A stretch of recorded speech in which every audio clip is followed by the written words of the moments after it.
What's up, Pawn family? It's Yigal here on another Pawn Leaders Live on Facebook, and had a great conversation with the mastermind today. It was an inspiring meeting today.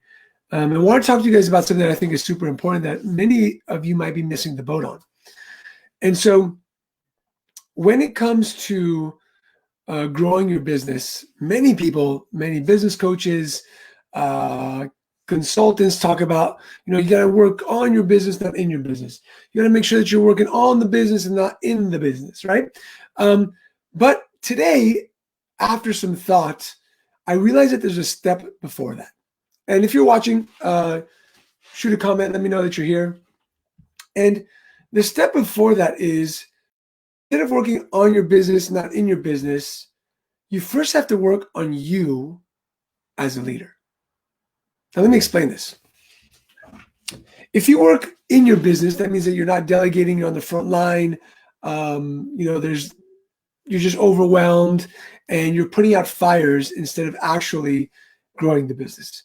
If you work on your business, you're strategizing, you're doing the marketing, you've got things going on. But if you're not working on you as a leader, all of that will crumble. And what I mean by crumble, I don't mean you're going to shut your doors. I mean that it's going to get overwhelming. You're going to have issues with your team members. You're not going to market the same way. There's a lot of things that aren't going to happen unless you're working on yourself as a leader first. And why is this so important? Because everything happens in the company from the top down. It's your responsibility as the pawn leader of the organization to drive the organization with its mission and its vision. And if you have so much stuff on your shoulders with mental stuff, a third of all business leaders are depressed.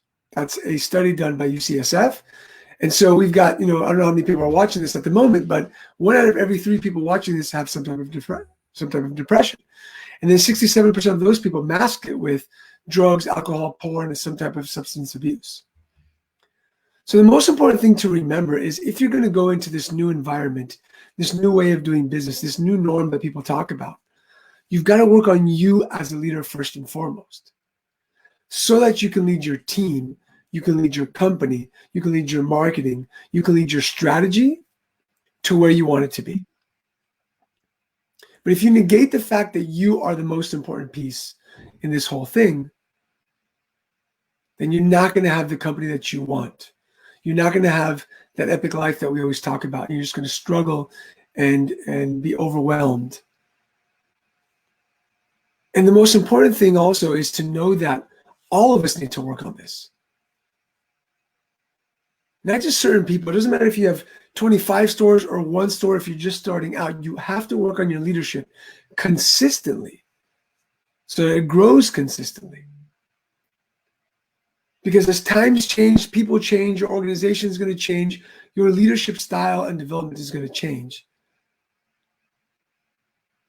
And if you're not willing to admit that you need to grow, there's 2 things that happen in life. A plant is either growing or it's dying. And if you're not admitting to the fact that you need to grow step by step, then all that's going to happen is you're going to go in reverse. And you're going to explode on the inside. The business is going to explode. And you're not going to have the success that you need. And the success that you so desire, and the reason why you open up the pawn shop, or forget that you opened up the pawn shop, that you took it over 2nd, 3rd, 4th generation, whatever that is. And you've got to consistently be working at that. Because if not, somebody else is going to. And if not, your team is going to look at you hoping and praying that you would work on your leadership. So when they get out of bed and they roll into work, they can be motivated and inspired. Because people need a great leader to motivate and inspire them with the mission, with the vision, with everything that's happening in this environment. So take a moment to take inventory on yourself. Take inventory on your leadership and see where can you grow as a leader? Where are you lacking as a leader? And take steps to learn how to improve it, to grow it so that you can lead your company to the success that your company deserves, your team deserves, but most importantly, your family and that you deserve. So with that said, have an amazing day. Stay safe, stay healthy. Love you all. We'll talk soon.